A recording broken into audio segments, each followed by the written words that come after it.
конкурс «Профессиональное мастерство» – это развитие. Выбирая того же мастера производственного обучения, еще на первом этапе в своем учреждении образования были задействованы все педагогические работники по своему профилю.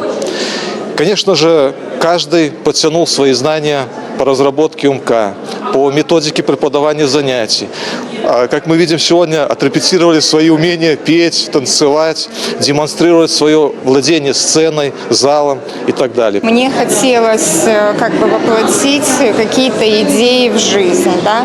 То есть в конкурсе участвовать было достаточно интересно и позитивно. Новые методы в уроках производственного обучения, новые подходы к учащимся, выступления на сцене. То есть для меня это был такой очень тяжелый этап, но очень позитивный. Именно участие в конкурсе это была такая моя мечта. Да?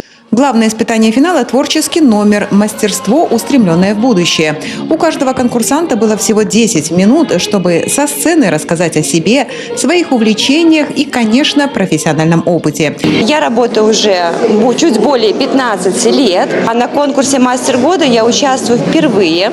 Для меня это, конечно, новый опыт, который дает возможности не только показать себя, но и найти свой новый путь реализации, найти себя в новой стихии. Областной финал определил имя победителя. Им стала Ольга Лысикова.